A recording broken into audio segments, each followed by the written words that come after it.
अति महान परमेश्वर, अद्भुत युक्ति करने वाला परमेश्वर, सामर्थ्य के अद्भुत कार्य करने वाला परमेश्वर। उसका नाम भी महान है, उसकी सामर्थ्य भी महान है और उसका प्रेम अद्भुत है। हम सबकी जिंदगियों में वो कुछ नया करना चाहता है और हम लोग पुराने विचार वाले, पुरानी जीवन शैली को लेकर खड़े हैं और रोज उससे कहते ये दे दे, ये दे दे, ये दे दे, कहता कुछ नहीं दूंगा। मैं तुम्हें पहले अपना बेटा और बेटी बनाऊंगा, उसके बाद जो मेरा है वो सब तेरा है, पूरी विरासत दूंगा। परमेश्वर के बच्चे बनने के बाद परमेश्वर का सब कुछ आपके लिए खुल जाता है। और जब तक बच्चे नहीं बनते, आप मांगते हैं, क्यों नहीं देता? क्योंकि वो आपको मांगने वाला नहीं बनाता, वो हमें भिखारी नहीं बनाता। सच्चे विश्वासी कभी भिखारी नहीं होते। सच्चे विश्वासी परमेश्वर के बच्चे होते हैं और परमेश्वर के बच्चों के लिए परमेश्वर खुद काम करता है, प्रोविजंस करता है और उनको लेकर चलता है, उनकी सुरक्षा करता है, क्योंकि वो महान परमेश्वर है। कैसा परमेश्वर है? महान परमेश्वर है। जैसा कि हम लोग परमेश्वर के वचन में लगातार अध्ययन में चल रहे हैं, कलीसिया के लिए जो फाउंडेशनल पार्ट है, जो हमारा फाउंडेशनल पार्ट है, परमेश्वर के मसीह में विश्वास करने वालों के लिए जो फाउंडेशनल चीजें हैं, जिन्हें आप कह सकते हैं, क्या बोलेंगे, एलिमेंट्री टीचिंग बोल सकते हैं आप, प्रारंभिक शिक्षा, वो नए नियम में नहीं है। बेसिक्स, बेसिक्स कहां पे मालूम? ओल्ड टेस्टामेंट में। आज के युग में एक परेशानी है, बेसिक्स हटाकर नए नियम में लोग लेकर खड़े हुए, सिरा मिलेगा ही नहीं। बाइबल जो है वो उत्पत्ति से प्रकाशित वाक्य में तक पूरी कंटिन्यूएशन में काम कर रही है और कंटिन्यूएशन में परमेश्वर की योजनाएं चल रही हैं।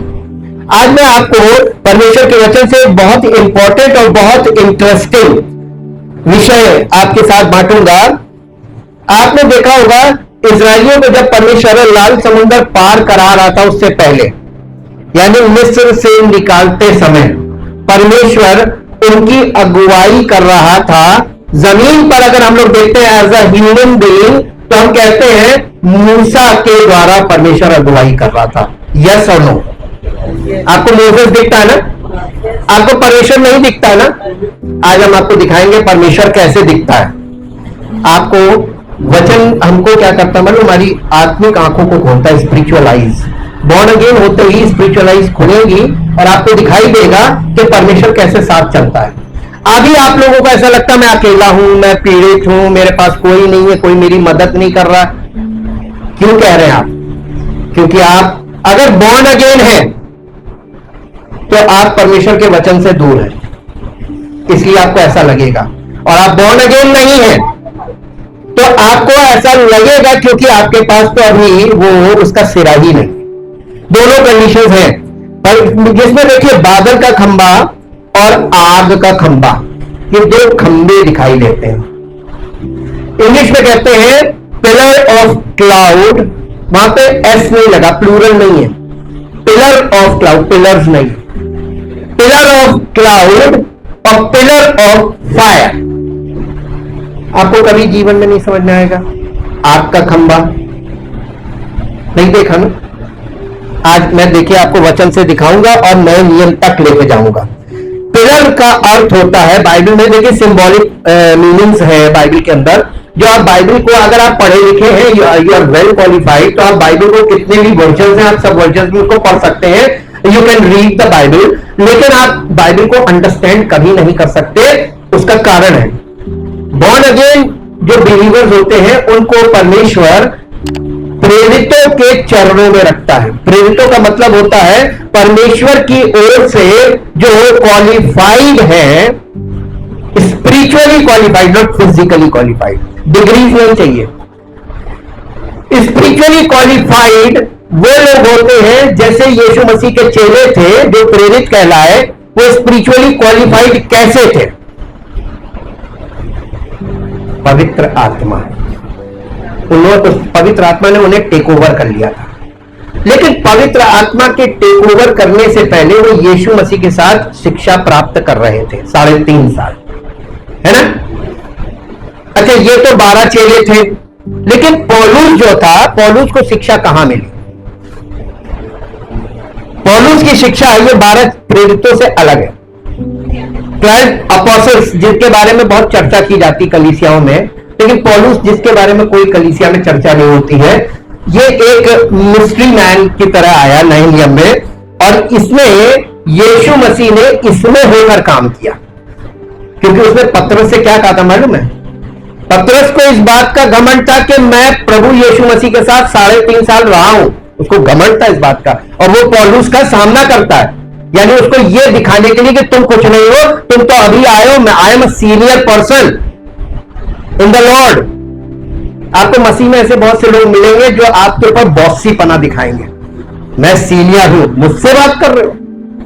लेकिन आपको एक अद्भुत चीज बताएं, परमेश्वर की बुलाहट जो होती है ना, वो बड़ी विचित्र होती है। पौलुस के जीवन से आप देख सकते हैं, अन्य जातियों को सुसमाचार सुनाने के लिए और कलीसिया को आगे बढ़ाने के लिए 12 प्रेरितों का नहीं इस्तेमाल किया, उसने इस्तेमाल किया एक 1 person, his name is Paul. पौलुस जो था उसने डॉक्ट्रिन्स लिखी, यानी मसीह की शिक्षाएं जो कलीसिया में कैसे चलेंगी उसको लिखा उसने। 75% of the New Testament written by Paul.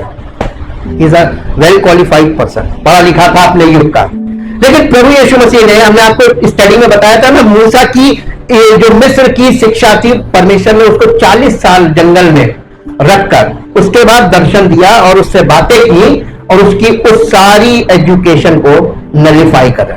Nullify को मतलब उसको ये काम नहीं आएगा, मेरी सेवकाई में ये सब काम नहीं आएगी। संसारिक शिक्षा कोई डिग्री काम नहीं आ सकती है, ये याद रख लीजिएगा। क्वालिफिकेशन फ्रॉम गॉड बिल्कुल डिफरेंट है। और पौलुस के साथ भी ऐसी था, पौलुस भी बहुत हाई, इसको नए नियम का मूसा बोलते हैं। ये भी वेल क्वालिफाइड था, लेकिन परमेश्वर ने, प्रभु यीशु मसीह ने इसका जब एनकाउंटर किया तो ये 3 साल अरब के रेगिस्तान में चला गया था, ये भी जंगल में गया था। उसके बाद जब लौटा है तब इसने गलेशियस, जब आप गलेशियंस की वो लेटर पढ़ते हैं, लेटर टू द गलेशियन यानी गलातियों की पत्री, उसमें पौलुस ने गवाही दी वहां पे कि मुझे ये सुसमाचार किसी ने सिखाया नहीं और मुझे पढ़ाया नहीं, और ये मुझे मनुष्यों से नहीं प्राप्त हुआ, ये मुझे परमेश्वर के प्रकाशन से मिला। क्वालिफिकेशन, क्योंकि प्रभु यीशु मसीह ने उसमें निवास बना लिया। तो तब उसने पौलुस और पतरस से कहा था कि मुझ में वो जीवित है, ही इज प्रेजेंट इन मी, और उसने डांट दिया था पतरस को। तो आप देखिए परमेश्वर कैसे एक को नीचा एक को ऊंचा करता है, परमेश्वर कैसे एक को आगे बढ़ाता है एक को पीछे करता है, क्योंकि जिसका उसको इस्तेमाल करना हो। क्वालिफिकेशन होली स्पिरिट, वचन का लिखवाने वाला author of the Bible is the Holi spirit, and the teacher of the Bible is the Holi spirit. Illumination of the word of God is by the Holi spirit. ये मेन है, यही है क्वालिफिकेशन। और ये क्वालिफिकेशन ना होने से आज के युग में कलीसियाओं में देखिए क्या क्या सिखाया जा रहा है, कैसे कैसे रिचुअल्स बनाए जा रहे हैं। इस लिखित वचन की तो धज्जियां उड़ा दी। आज देखिए हम लोग इसमें थोड़ा सा ट्रैवल करेंगे। ये जो पिलर है, पिलर का मतलब होता है, ये सिंबोलिज्म है। Pillar is the symbolic of strength, of protection end of care, यानी आपको सपोर्ट पिलर देखिए, आप मकान बनाते तो पिलर पे क्या होता है? सपोर्ट, रोके रहता है ना। पिलर कमजोर होगा जी। Pillar is the symbolism of support, protection and strength, power उसके अंदर। Pillar of cloud and pillar of fire, किसी को नहीं मालूम, सब मासूम बने हुए आज कलीसियाओं में, और लोग कैसी कैसी हरकतें कर रहे हैं और कैसी कैसी शिक्षाएं दे रहे हैं लोगों को और फंसा रहे हैं। ट्रुथ जो है ना वो आपको फ्री करता है, ये फंसाने वालों से आपको छुड़ा लेता है। कैसे? मेरे साथ एक पद निकालिए जो आपको मिलेगा निर्गमन की पुस्तक, उसका 13 अध्याय, the book of Exodus chapter 13 verse 21 and 22, 21 और 22 पद, 21 और 22 पद। और यहोवा उन्हें दिन को मार्ग दिखाने के लिए मेघ के खंबे में, यानी बादल के खंबे में, पिलर ऑफ क्लाउड, मेघ के खंबे में, और रात को उजियाला देने के लिए आग के खंबे में होकर किनके? इजराइलियों के। लेकिन आपको बताएं, ये सीक्वेंस देखिए क्या है, कैसे ये चलते थे। आपको हिस्ट्री में यही तो दिखाया जा रहा है कि कैसे चलते थे। आज मसीह में लोग कैसे चल रहे हैं, जिसका जिधर मन आ रहा उधर जा रहा, जिसका जिधर मन आ रहा, जिसका जो मन आ रहा वो बोल रहा, जिसका जो मन आ रहा वो बोल रहा, जिसका जो मन आ रहा वो सिखा रहा। ये नहीं था। This is wrong, absolutely wrong according to the Bible. परमेश्वर, ये इजरायली लोग थे, इनके आगे सबसे आगे जो मेन लीडर था एज अ ह्यूमन बॉडी वो था मोसेस। और मोसेस के आगे कौन था मालूम है? Pillar of cloud. Pillar of cloud, ये आग का, बादल का खंबा आगे आगे चलता था। इस बादल के खंबे की एक खासियत है, पिलर ऑफ क्लाउड और पिलर ऑफ फायर, ये दो नहीं थे, एक ही था। He is one. मैंने ही बोला, ही इज वन। ये एक पर्सन था और ये डिवाइन पर्सन था। नहीं, अभी इसको हम लोग खोज रहे हैं, बाइबल इंटरप्रेट्स इटसेल्फ, बाइबल खुद बताएगी ये कौन था। ठीक, हम यहां पे तुक्के नहीं लगाते, हम तो बाइबल ही हमको बताती है कि व्हाट इज ट्रुथ। तुक्का लगाने में दुनिया में सब लोग तुक्केबाजी कर रहे हैं, यानी इमेजिनेशन कर रहे हैं, अज्यूम कर रहे हैं और बोल रहे हैं। नहीं, हम अज्यूम करके नहीं बोल सकते, हम परमेश्वर की आत्मा की अगुवाई में बोल रहे हैं, इसलिए बाइबल को आगे कर रहे हैं। अब आप देखिए कि ये जो पिलर ऑफ क्लाउड था, ये दिन में क्लाउड होता था और रात को यही पिलर ऑफ फायर बन जाता था। हालेलुया। आपको एक बात याद आनी चाहिए कि यूहन्ना बपतिस्मा देने वाले ने यीशु मसीह के विषय में एक गवाही दी थी कि मैं तो तुम्हें जल से बपतिस्मा देता हूं, लेकिन वो जो मेरे बाद आ रहा है वो तुम्हें पवित्र आत्मा और आग से बपतिस्मा देगा। ये पिलर ऑफ क्लाउड और पिलर ऑफ फायर का कनेक्शन वहां से है। नहीं, मेरे प्रभु यीशु मसीह से भी है और वही है बैप्टाइजर, दोनों बैप्टिज्म देगा। कैसे, इसको हम लोग आज देखेंगे वचन में। एक और पद निकालिए, देखिए अभी इन्होंने लाल समुद्र पार नहीं किया, हम लाल समुद्र के यानी मिस्र से निकल रहे हैं। इनकी अगुवाई कौन कर रहा था? नहीं, मूसा के आगे कौन था? मूसा की अगुवाई कौन कर रहा था? देखिए, सेवक के पीछे आप आंख बंद करके चलते हैं, पास्टर जी के पीछे, लेकिन आपको ये नहीं मालूम कि पास्टर किसके पीछे चल रहा है। यहां डिसेप्शन है, इस युग में यहां पे डिसेप्शन है। आप फंस जाएंगे, आप निकलने की बजाय फंस जाएंगे। हालेलुया, है ना डेंजरस चीज। ऐसे ही देखिए पौलुस ने क्या स्टेटमेंट दिया था, तुम मेरी माने चलो, कलीसिया से कह रहा था तुम मेरी माने चलो जैसा मैं मसीह की माने चल रहा हूं। और मुझे में वो जीवित है और वो मसीह के पीछे चल रहा था और कलीसिया पौलुस को फॉलो कर रही थी। आज की कलीसियाएं क्यों फेल हो रही है? क्योंकि पास्टर को फॉलो कर रही, पास्टर किसको फॉलो कर रहा नहीं जानते। हालेलुया। अपनी वीकनेस और आज स्पिरिचुअली क्या प्रॉब्लम है उसको पकड़ते जाइएगा जी। अब हम इसके आगे बढ़ते हैं और हम आते हैं निर्गमन की पुस्तक, उसका 14 अध्याय, ये लाल समुद्र पे आ गए 14 अध्याय में, 14 अध्याय उसका 19 पद पढ़िए। तब परमेश्वर का दूत जो इजरायली सेना के आगे आगे चला करता था, जाकर उनके पीछे हो गया और बादल का खंबा उनके आगे से हटकर उनके पीछे जा ठहरा। इस प्रकार वो मिस्रियों की सेना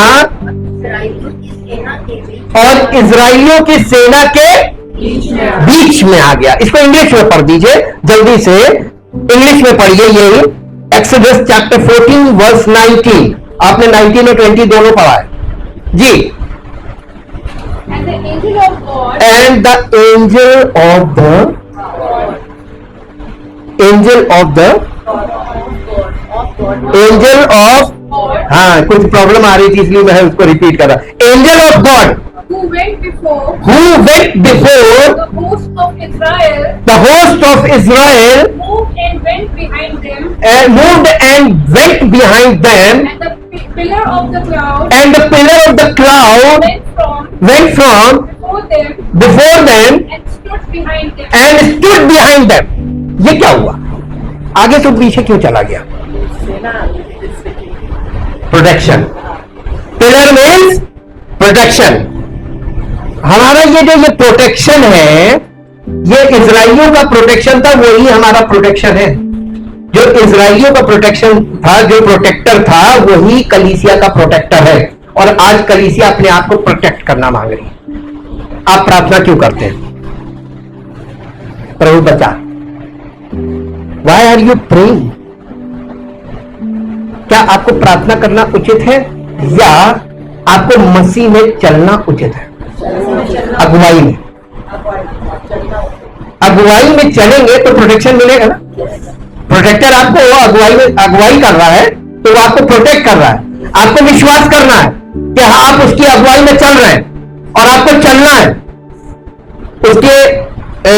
उसके कमांड पे, यानी उसके मार्गदर्शन में आपको चलना है तो प्रोटेक्शन मिलेगा। आजकल लोग प्रार्थना करते हैं, प्लीज प्रोटेक्ट मी गॉड। आपको मालूम है लाल समुद्र पे मूसा को डांट पड़ गई थी, इसी बात पे डांट पड़ी थी। जब उसने देखा आगे रास्ता बंद, लाल समुद्र है, तो सब मर जाएंगे। अब सारी जो जनता थी, 6.5 लाख पुरुषों की संख्या बता रहे हैं, करीब 12 से 15 लाख लोग थे। ये एक नेशन था और इजराइल का नेशन, और ये सारा नेशन मूसा के ऊपर चढ़ गए। तुम मुझे मारने के लिए यहां लेके आए हो, आगे देखो लाल समुद्र है, डूब के मरेंगे, इससे अच्छा मिस्र में मर जाते। आ गया ना। तब मूसा ने क्या किया? मूसा उनके अंडर प्रेशर आ गया, पब्लिक के प्रेशर में आ गया। अब मूसा परमेश्वर से दुहाई देने लगा और कहने लगा, हे प्रभु रास्ता दे। मैं सब निकाल लीजिए, मैं आपको पढ़वा ही देता हूं। 14 अध्याय निकालिए, निर्गमन 14 अध्याय, चैप्टर 14 जी।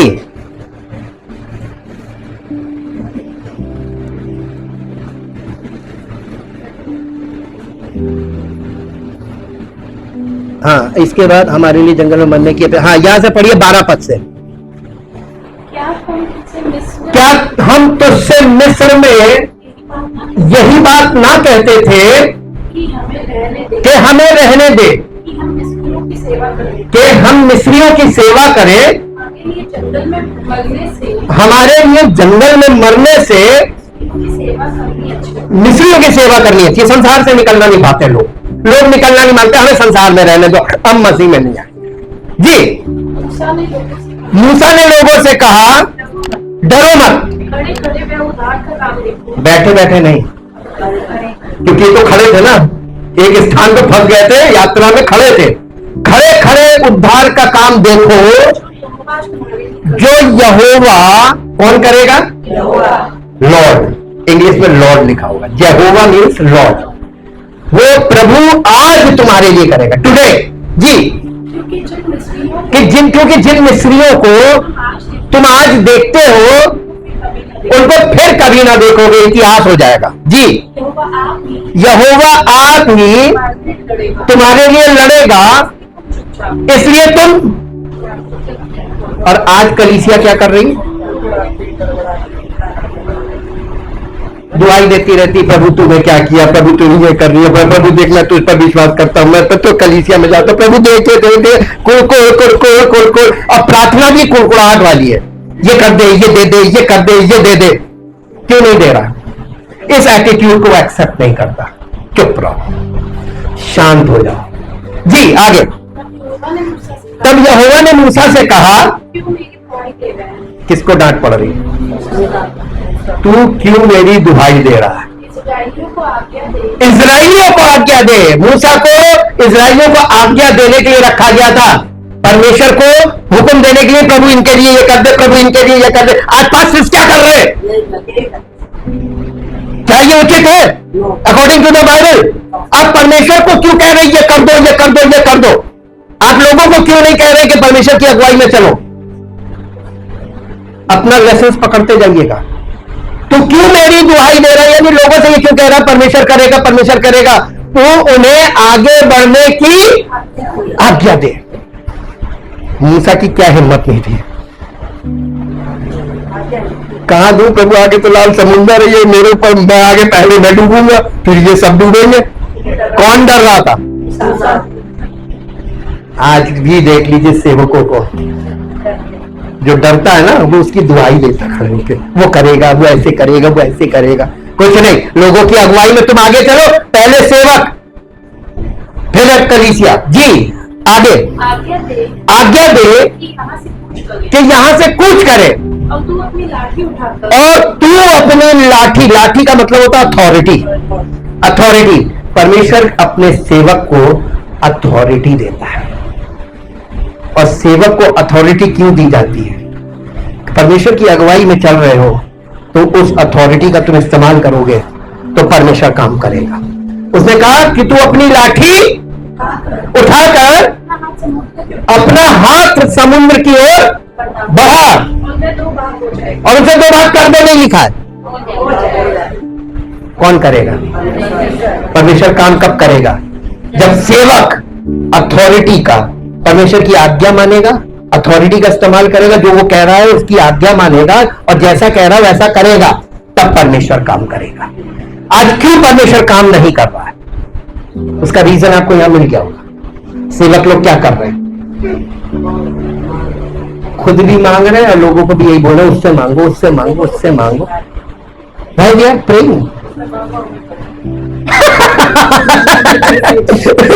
करेक्ट जी। अब इसके बाद देखिए एक पद और निकालिए जो आपको मिलेगा निर्गमन की पुस्तक, उसका 3 अध्याय, उसका 2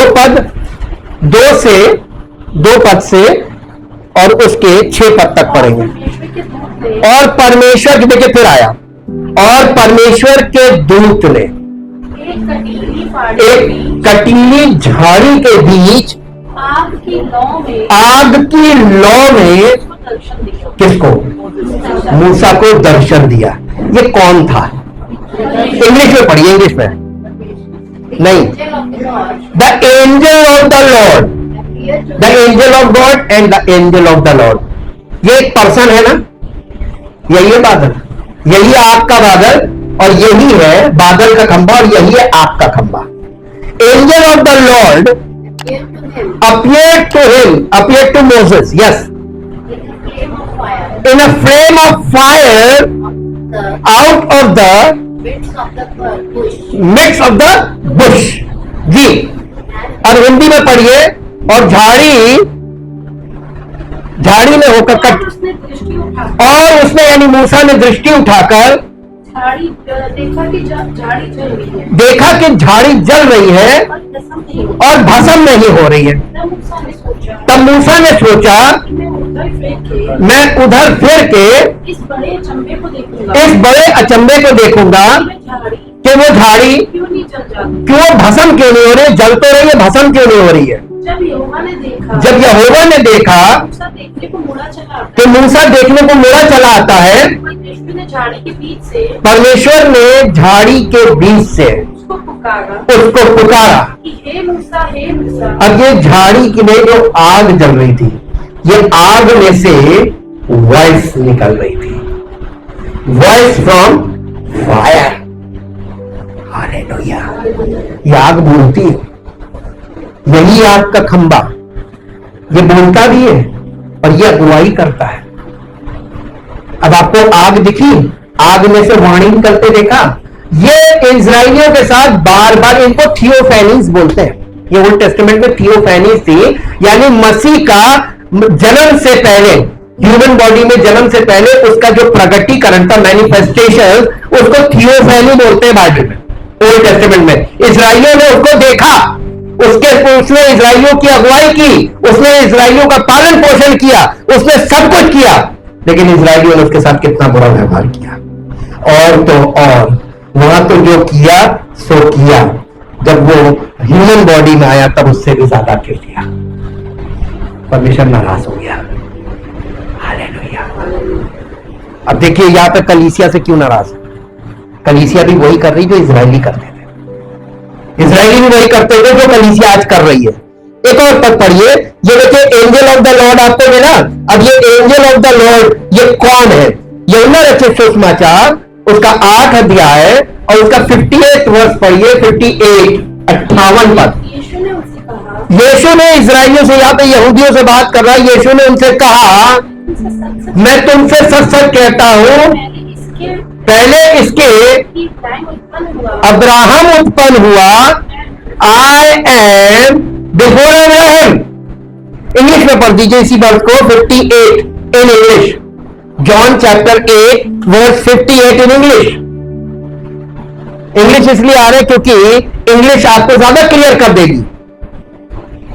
Jesus replied, I assure you most solemnly, I tell you, before Abraham was born, I am. I am. Who is I am? आ गया? ये एंजल ऑफ द लॉर्ड कौन था? यीशु मसीह। ये झाड़ी जल रही थी और उसमें से जो वाणी निकल रही थी, कौन था? यीशु मसीह। वो आग का खंभा कौन था? वो बादल का खंभा कौन था? था ना? इजराइलियों को लेके चला, आज कलीसिया को भी वैसे ही लेके चलेगा। इसीलिए हम सेकंड जो हमारा पार्ट शुरू होने जा रहा है, ये खत्म होने जा रहा है, उसमें हम आपको दिखाएंगे कलीसिया के दो पार्ट कैसे, एक फिजिकल पार्ट असेंबली और इसका स्पिरिचुअल पार्ट अपोजिट। ये स्पिरिचुअल रेल्म, कौन लोग स्पिरिचुअली उसके साथ कनेक्ट हो रहे हैं, बॉर्न अगेन होके, उसके बाद मैच्योर होकर स्पिरिचुअली, और कौन लोग फिजिकली बेबी बन के बैठे हुए हैं। छटनी चल रही है, आपको पता ही नहीं चल रहा, आपके बीच से लोग निकाल लिए जा रहे हैं।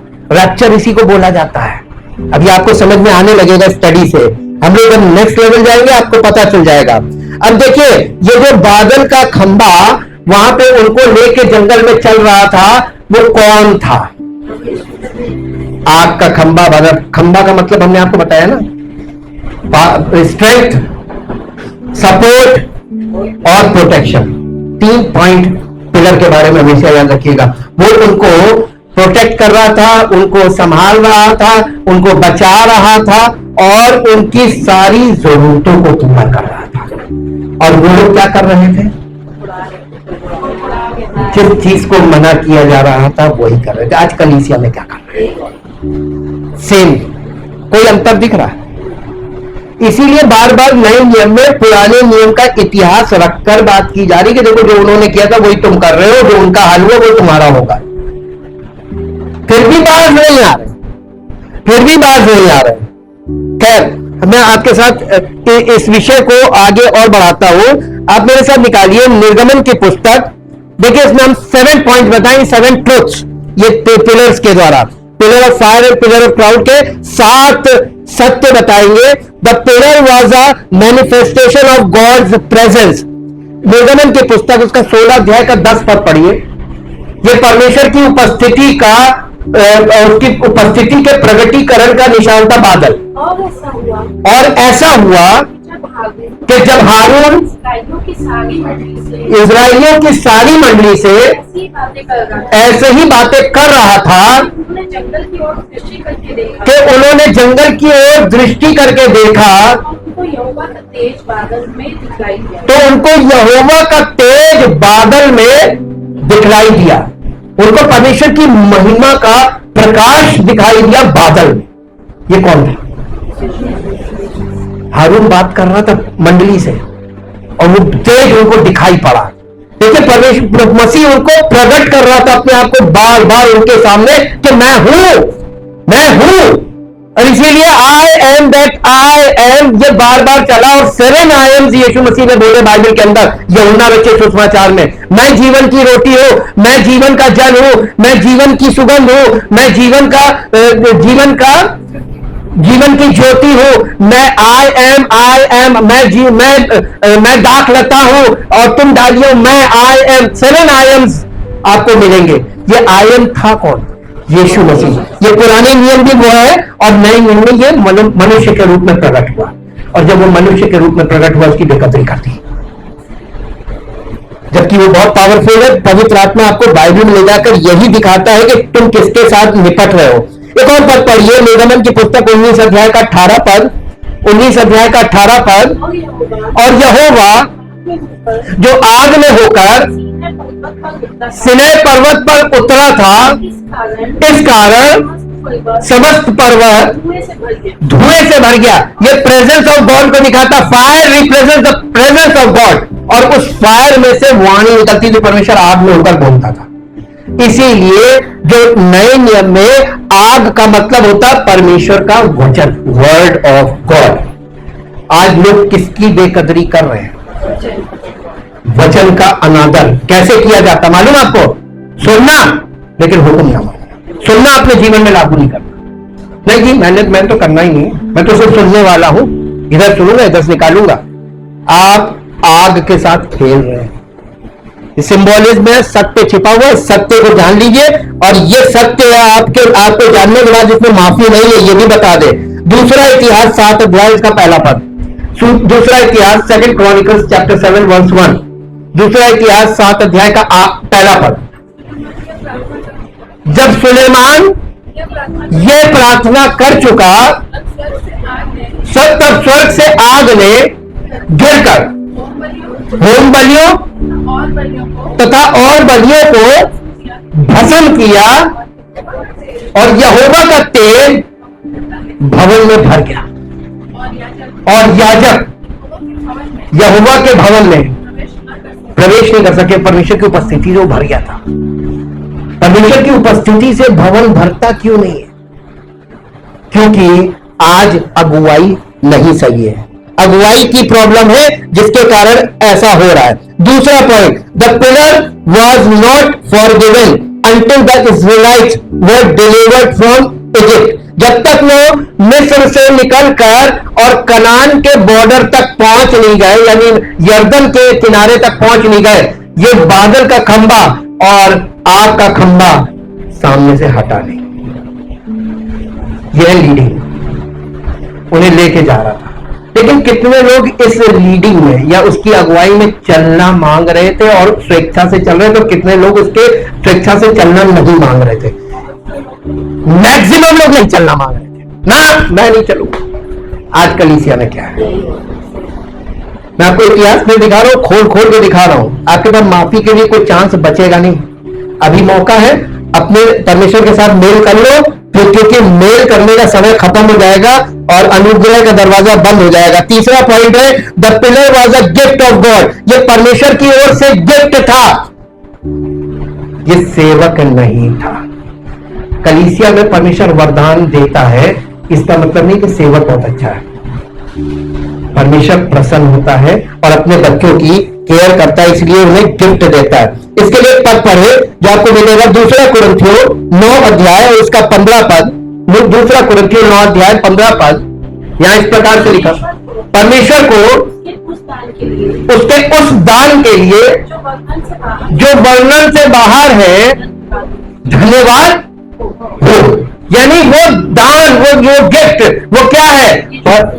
पवित्र आत्मा, जो आग भी है, वो परमेश्वर के वचन को आग स्वरूप, तो आत्मा के द्वारा बोला गया वचन आग है ना? ये याद रखिएगा, परमेश्वर के मुख से निकला वचन आग होता है। इसके बाद एक और पद पढ़ दीजिए जो आपको मिलेगा, यूहन्ना रचित सुसमाचार 14 अध्याय उसका 16 पद। यूहन्ना रचित सुसमाचार 14 अध्याय उसका 16। और मैं पिता से विनती करूंगा और वो तुम्हें एक और सहायक देगा कि वो सर्वदा तुम्हारे साथ रहे। वो कौन है सहायक? अर्थात सत्य का आत्मा। यहां पर जब ये बात बोली जा रही कि मैं एक और सहायक दूंगा, तो एक सहायक इसका मतलब पहले दिया जा चुका है? नहीं, हमें मालूम है आप लोग का दिमाग वहां तक नहीं पहुंचेगा ना। वो सहायक जो दिया जा चुका था वो था वर्ड ऑफ गॉड। मालूम कैसे? क्लू मैं आपको बता दूं, क्लू देखिए, बाइबल इंटरप्रेट्स इटसेल्फ। हम अपनी तरफ से कोई आकलन नहीं करते और ना कोई तुक्का लगाते हैं। बाइबल अपने आप को खुद संबंध बताती है, इंटरप्रेट करती है। जब यीशु मसीह महायाजकीय प्रार्थना कर रहा था तो उसने महायाजकीय प्रार्थना यूहन्ना 17 अध्याय में और उसके 17 पद में उसने क्या कहा था? हे पिता, सत्य के द्वारा इन्हें पवित्र कर और तेरा वचन सत्य है। और यहां पर फिर से जाके पढ़िए, मैं तुम्हें एक और पिता से विनती करूंगा, वो तुम्हें एक और सहायक देगा, अर्थात सत्य का आत्मा। तो सत्य क्या है? वचन। तो सत्य का आत्मा, बिना आत्मा के आप वो सत्य समझ नहीं सकते। हालेलुया। तो आत्मा तो पवित्र आत्मा हो गया, सत्य क्या है? वचन। तो याद का खंभा बादल खंभा एक साथ वन बॉडी हो गया। मसीह में ही हमको मिल रहा है, ये मसीह में हमको पवित्र आत्मा के वरदान के द्वारा मिल रहा है कि नहीं मिल रहा है? इसके बाद चौथा पॉइंट है the pillar led the way through the wilderness, यानी पूरे पुराने नियम में वो पिलर, आग का खंभा बादल का खंभा उनकी अगुवाई करता रहा। भले वो ना चलना मांगे, वो नष्ट भी होते गए। जो नहीं मानते थे उनका क्या हाल होता था? मर गए। कलीसिया में भी यही हो रहा है, 2000 वर्षों से यही हो रहा है, पार नहीं लग पा रहे। इसके लिए एक पद निकाल के पढ़ेंगे जो आपको मिलेगा गिनती की पुस्तक 9 अध्याय उसका 15 पद से 23 पद तक पढ़िए। गिनती की पुस्तक 9 अध्याय 15 पद से 23 पद तक। जिस दिन निवास जो साक्षी का तंबू भी कहलाता है, जिसे मूसा का तंबू कहते हैं, खड़ा किया गया, उस दिन बादल उस पर छा गया और संध्या को निवास पर आग सा। देखिए संध्या को हमने आपको 2 दिन संध्या और शाम यानी सुबह शाम के बारे में बताया ना। परमेश्वर का दिन इवनिंग से शुरू होता है, इवनिंग के बाद क्या आता है? नाइट। उसके बाद आती मॉर्निंग, उसके बाद आता है डे, दोपहर, और उसके बाद फिर इवनिंग। ठीक, तो ये प्रोग्रेशन ये है लाइट का जी। और वो उस निवास स्थान के ऊपर बादल जो है संध्या के समय आग का सा दिखाई देता था और भोर तक दिखाई देता रहा, और नित्य ऐसा ही होता था। दिन में वो बादल बन जाता था और रात को वो आग का खंभा बन जाता था जी। अर्थात दिन को बादल छाया रहता था और रात को आग दिखाई देती थी। देखिए परमेश्वर उनको लेके कहां से जा रहा है, थोड़ी ज्योग्राफी देखिए। परमेश्वर उनको रेगिस्तान से लेके जा रहा है। कभी एक दिन टूर बनाइए और जाके रेगिस्तान घूम के आइए, राजस्थान डेजर्ट्स में, और वो भी गर्मी के दिनों।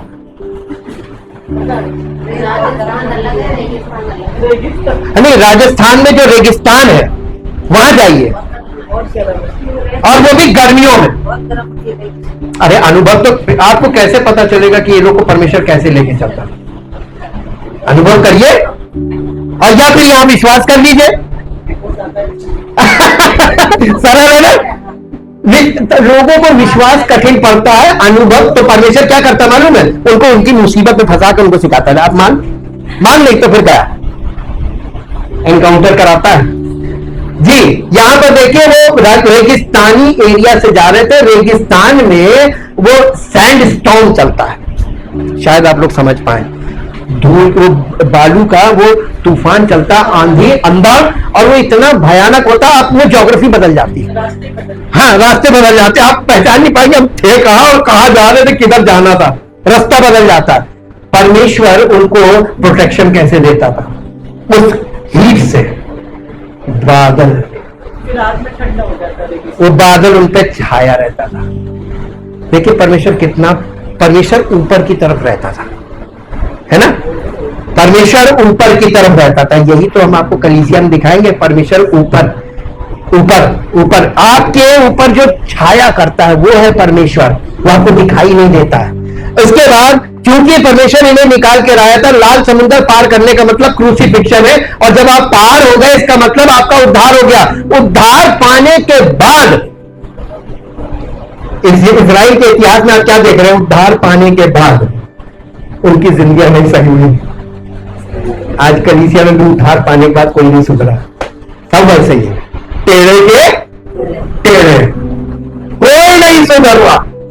उद्धार पाने के बाद का होता है, उद्धार पाने के पहले से तो पीड़ित थे ना, तो एक बार में चल दिए थे, भले कुड़कुड़ाहट चले, लेकिन समुद्र पार होने के बाद जब वो सफर शुरू होता है, वहां पर देखिए उन्होंने जो किया वो आज कलीसिया में लोग कर रहे हैं जी।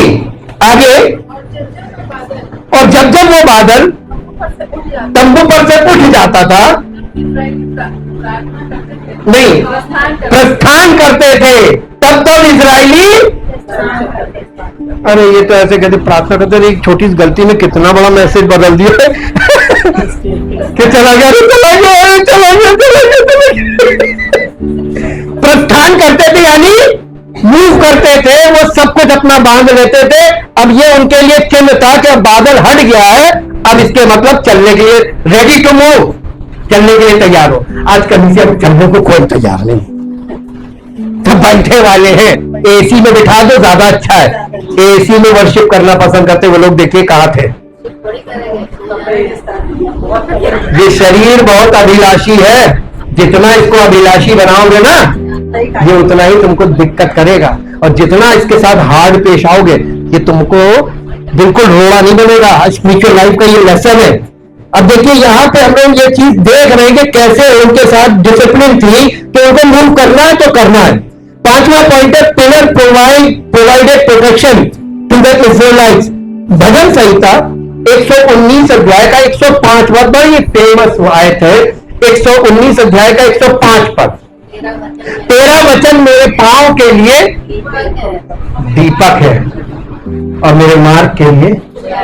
इजराइलियों को ये वर्ष क्यों लिखी मालूम है? उन लोगों ने ये अनुभव किया था जंगल में कि वो कैसे उनको लाइट देता था रात में, उनको चलने के लिए। ये अगुवाई को दिखाता, मार्गदर्शन को दिखाता है, लीडिंग को दिखाता है। वो रोशनी के साथ उनको लीड करता था, लाइट देकर। और एक खूबी वहां पर हमने थोड़ा सा रोक दिया है, आप वहां पे और डिटेल गिनती में पढ़िएगा तो वहां पे लिखा है कि वो रात में भी चलते थे और दिन में भी चलते थे। और मसीही लोग आजकल के न रात में चलते हैं न दिन में चलते हैं, क्योंकि मनमानी करते हैं, न रात में चलते न दिन में चलते हैं। इसलिए इनको वचन का प्रकाश तो मिल रहा है, तुम क्या फायदा, चल ही नहीं रहे, रोशनी तो मिल रही। तेरा वचन मेरे पांव के लिए दीपक, मेरे मार्ग के लिए उजाला है। निर्गमन की पुस्तक 14 अध्याय का 19 और 20 पद पढ़िए।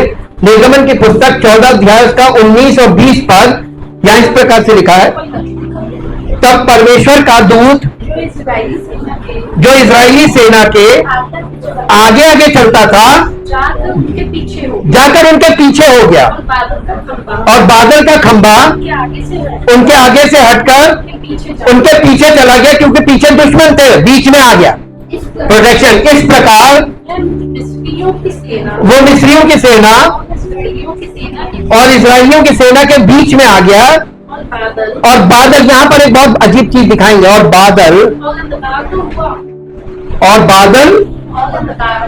और अंधकार तो हुआ, तो भी उससे रात को। अब देखिए यहां पर एक मिस्ट्री है जो आपने इसको इंग्लिश में पढ़िए, इंग्लिश में पढ़ेंगे शायद थोड़ा सा क्लू आ जाए, खुल जाए। Coming between the host of Egypt and the host of Israel, it was a cloud and darkness। देखिए यहां पे क्लियर है, डार्कनेस। देखिए एक ही बादल है और उसके दो रूप देख लीजिए। मिस्रियों के लिए तो वो बादल अंधेरा दे रहा था, है ना, और इजराइलियों को, जो बोर्न अगेन बिलीवर्स हैं आज भी, उन्हें रोशनी मिलती रहेगी। बाकी संसार के जितने भी लोग, इजिप्ट मीन्स संसार, संसारिक जितने भी मसीही हैं उनको अंधेरा ही दिखेगा। नहीं बेटा तू अंधेरे में बैठा रहे, रोशनी का अंधेरे के साथ कोई संबंध नहीं। इसीलिए पौलुस जो इसका जो ये गुरु था पौलुस का, वो लॉ का सबसे टॉप टीचर था अपने जमाने का, गैमलियल।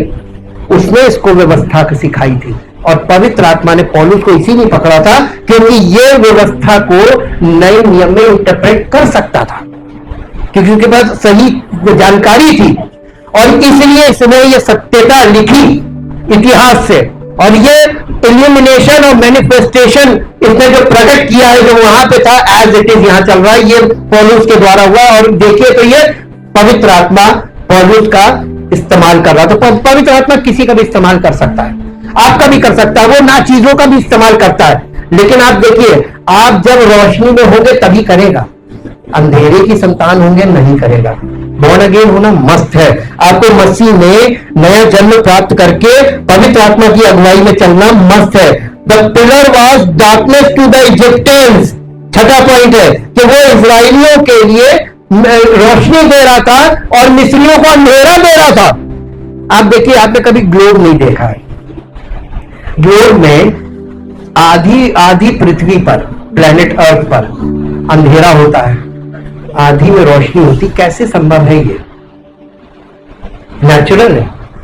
सूरज की रोशनी चमकती है और जितने घेरे में रोशनी चमकती है वहां रोशनी होती है, और जितने घेरे पे जो उसके बैक होता है वहां पर, इसका मतलब पिलर ऑफ क्लाउड में जो सूर्य की तरह इधर रोशनी दे रहा था इजराइलियों को और इधर अंधेरा था। उन्हें अंधेरे में रख के ये एक प्रकार का परमेश्वर उन्हें भ्रम में डाल रहा था। आगे आप पढ़ेंगे तो आपको पता चल जाएगा, वहीं पे लिखा है, और परमेश्वर ने उनको भ्रम में डाल दिया। भ्रम का मतलब अंधकार में डाल दिया। अंधकार में संसार के लोगों को परमेश्वर अंधकार में आज भी डाले हुए। मैं सच बता रहा हूं आपको, पूरा संसार भ्रम में है और परमेश्वर अपने लोगों को निकाल रहा है, बहुत तेजी से निकाल रहा है। आपको दिखाई नहीं देगा, आप फिजिकल माइंड से देखेंगे, अरे कलीसिया में तो लोग घट रहे, अरे कुछ नहीं घट रहे। वो निकाल लेगा, वो निकाल रहा है, वो अपना काम करने में सक्षम है। वो इतने ही लोगों में नहीं कर रहा है, वो बहुत दूर तक कर रहा है, बहुत दूर तक, जहां तक आपकी नजरें नहीं जाएंगी वहां तक कर रहा है। और एक और लास्ट वर्ड देखेंगे कि परमेश्वर का ये जो पिलर ऑफ क्लाउड है, ये pillar of cloud, the pillar was never taken away until they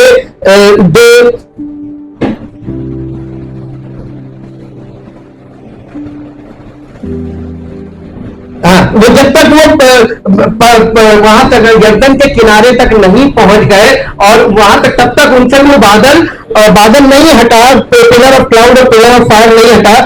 नहम्याह की पुस्तक निकालिए, उसका 9 अध्याय, मैं भी आपके साथ निकालूंगा। नहम्याह 9 अध्याय, और 9 अध्याय का 9 पद से पढ़िए। 9 अध्याय का 9 पद से। हाँ, फिर तूने मिस्र में जी पुरखाओं के दुख पर दृष्टि की लाल समुद्र के तट पर और लाल समुद्र के तट पर उनकी दुहाई सुनी, और फिरौन और उसके सब कर्मचारियों को वरन उसके देश के सब लोगों को हाँ, सब लोगों को दंड देने के लिए चिन्ह और चमत्कार दिखाए। फिर चिन्ह और चमत्कार दिखाए, क्योंकि तू जानता था कि वे उनसे अभिमान करते हैं, और तूने अपना ऐसा बड़ा नाम किया, तूने अपना ऐसा बड़ा नाम किया जैसा आज तक वर्तमान है। जी, आगे। और तूने उसके आगे समुद्र को ऐसा दो भाग किया कि वे समुद्र के बीच स्थल ही स्थल चलकर पार हो गए। और जो उनके पीछे पड़े थे उनको तूने गहरे स्थानों में ऐसा डाल दिया जैसा पत्थर महाजल राशि में डाला जाता है। जी, फिर तूने दिन को बादल के खंबे में होकर और रात को आग के खंबे में होकर उनकी अगुवाई की। कौन कर रहा था? प्रभु यीशु मसीह स्वयं कर रहा था उनकी अगुवाई। लेकिन खंबा तो कोई देखता नहीं, बादल का खंबा आकर सब मूसा को पकड़ेगा। जी, कि जिस मार्ग पर उन्हें चलना था उसमें उनको उजियाला मिले। जी, फिर तूने सीनै पर्वत पर उतर कर आकाश में से उनके साथ बातें की। उसके साथ बातें की। देखिए वहां से आग दिखाई थी ना, कि आग का बादल, वो जो बादल छाया था वो आग जैसा था, वहां से वो आग में से वाणी निकल रही है। उनसे बातें की और उनको सीधे नियम, और उनको सीधे नियम, सच्ची व्यवस्था, सच्ची व्यवस्था, अच्छी विधियां अच्छी विधियां और आज्ञाएं दी, और उन्हें अपने पवित्र विश्राम दिन का, अपने पवित्र विश्राम दिन का ज्ञान दिया अपने दास मूसा के द्वारा, और अपने दास मूसा के द्वारा आज्ञाएं और विधियां और व्यवस्था दी, और उनकी भूख और उनकी भूख मिटाने को आकाश से उन्हें भोजन दिया, उनकी प्यास बुझाने को चट्टान में से उनके लिए पानी निकाला, और उन्हें आज्ञाएं दी, उन्हें आज्ञा दी और उन्हें आज्ञा दी कि जिस देश को तुम्हें देने की मैंने शपथ खाई है, उसके अधिकारी होने के लिए तुम उसमें जाओ। परंतु उन्होंने और हमारे पुरखाओं ने अभिमान किया और हठीले बने रहे और आज्ञाएं न मानी। आज कलीसिया क्या कर रही है? अब आपको नए नियम में लाते हैं, यहाँ पे ला रहे, फिर प्रार्थना में चलते हैं। पहला कुरिन्थियों 10 अध्याय 1 से 4 पद, हिंदी और फिर इंग्लिश। हे भाइयों, मैं नहीं चाहता कि तुम इस बात से अज्ञात रहो या अनजान रहो कि हमारे सब बाप दादे बादल के नीचे थे। कहाँ थे? अब ये नॉर्मल बादल की बात नहीं कर रहा है। यहाँ पर बादल का मतलब परमेश्वर की उपस्थिति में थे, under the presence of God ji. और सबके सब समुद्र के बीच से पार हो गए, और सब ने बादल में और समुद्र में। मूसा का बपतिस्मा कैसे लिया था? बादल और समुद्र में। समुद्र में तो मार्ग था और ऊपर बादल था। ये दोनों की मार्ग भी यीशु मसीह है और बादल भी यीशु मसीह है जी। और सब ने एक ही आत्मिक जल पिया, भोजन किया, और सब ने एक आत्मिक जल पिया, क्योंकि वे उस आत्मिक चट्टान से पीते थे जो उनके साथ साथ चलती थी, और वो चट्टान मसीह था। परंतु परमेश्वर उनमें से बहुतेरों से प्रसन्न हुआ, इसलिए ये जंगल में मर गए। ढेर हो गए का मतलब मर गए। अब आप देखिए, ये कलीसिया के सामने पौलुस रख रहा है कि नहीं रख रहा है? अब इसको इंग्लिश में पढ़िए, भी देखिए ढेर निकलता है इंग्लिश में। For I do not want you to be ignorant brethren that our forefathers were all under and protected by the cloud in which God's presence went before them। यानी परमेश्वर की उपस्थिति बादल में होकर उनके साथ साथ आगे आगे चलती थी, और हमारे सारे बाप दादा उसके साथ थे, उसके नीचे थे बादल के जी। and every one of them passed safely through the Red Sea। यानी सब लोग समुद्र में से आसानी से पार हो गए। and each one of them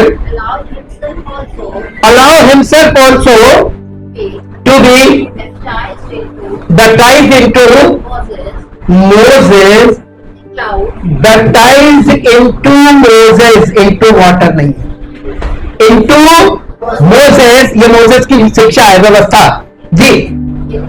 in the cloud and in the sea they were thus brought under obligation to the law, to Moses, and to the covenant consecrated and set apart to the service of God। ये व्यवस्था के, ये मूसा की व्यवस्था में सब baptise हो गए, मूसा की व्यवस्था के अधीन कर दिए गए। ये कह लीजिए, ये बैप्टिज्म का मतलब अधीनता है। ये मूसा की व्यवस्था के अधीन कर दिए गए, और ये परमेश्वर की उपस्थिति में हुआ। इसी को कहते हैं मूसा का बपतिस्मा। और इन्हें जंगल में क्या दे रहा था? बपतिस्मा ही तो दे रहा था, है ना। और ये बपतिस्मा पाने के बाद भी, आत्मिक भोजन करने के बाद भी, आत्मिक जल पीने के बाद भी, और चट्टान उनके साथ साथ चलती थी, उसके बाद भी मैंने नहीं माना। आजकल इसी में भी लोग ऐसे ही कर रहे हैं, लेकिन मालूम इसमें किसका नुकसान है?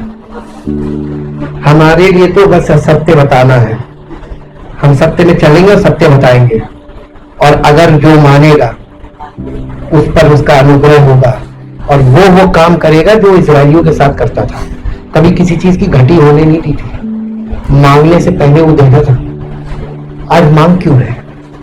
रिलेशनशिप सही नहीं होगा, मांगते रहो। मांगने का मतलब रिश्ता सही नहीं, और रिश्ता सही नहीं है, इसलिए वो आपको ये ताड़ना दे रहा है कि तुम रिश्ता सही कर रहे हो तो तुम्हें कुछ नहीं करना पड़ेगा, तुम्हें अगुवाई में चलना है। मसीही जीवन पवित्र आत्मा पवित्र वचन की अगुवाई में चलना है।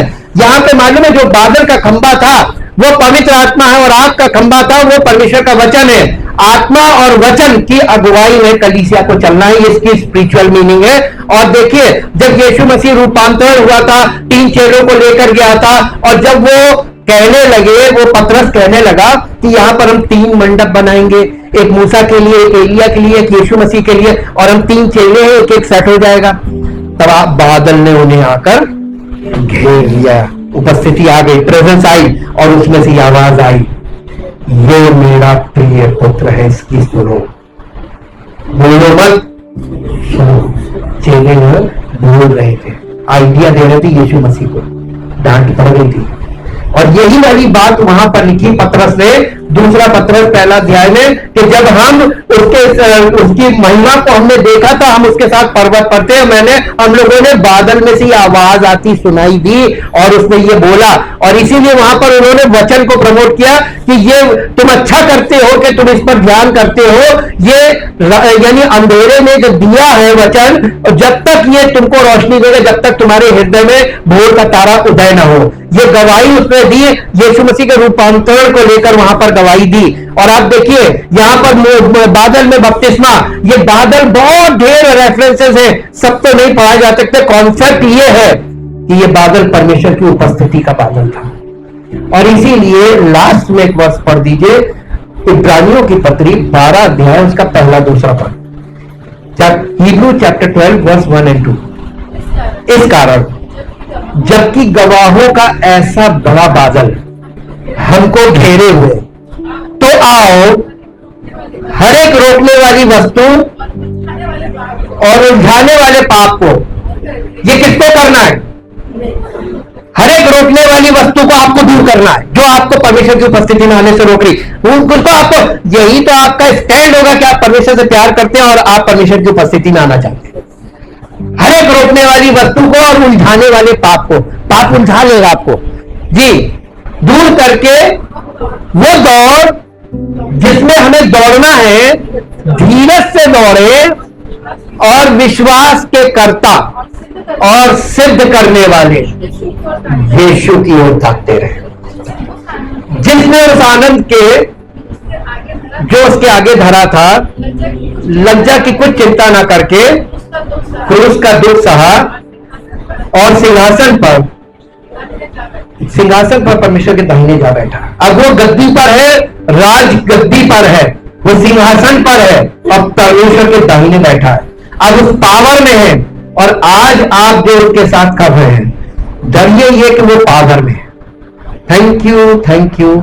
जो लोग, अब आपको ये समझ में आ गया कि परमेश्वर का वचन आग है, ये आग का बादल है, और पवित्र आत्मा ही इसको आपके सामने आपको मार्गदर्शन करने के लिए इसका इस्तेमाल कर रहा है। तो आप वचन और पवित्र आत्मा के मार्गदर्शन के लिए अपने आप को प्रिपेयर कीजिए। जो लोग प्रिपेयर करके चलना चाहते हैं परमेश्वर की आत्मा की अगुवाई में वचन के आधार पर, वो अपने स्थानों पर खड़े हो जाएं। मैं प्रार्थना करने जा रहा हूं, और परमेश्वर की उपस्थिति यहां पर उसका बादल छाया हुआ है, आपको दिखाई नहीं देगा, लेकिन परमेश्वर का बादल छाया हुआ है, और वो आज आपको और हमको सबको देख रहा है। वो हमारे हृदय में झांक कर देख रहा है, वो हमारे विचारों को देख रहा है, वो हमारी हर गतिविधि को जो हमारे अंदर चल रही है वो देख रहा है। Thank you. जीवित तो महान समर्थी परमेश्वर, आपके पवित्र वचनों के लिए बहुत धन्यवाद करते हैं।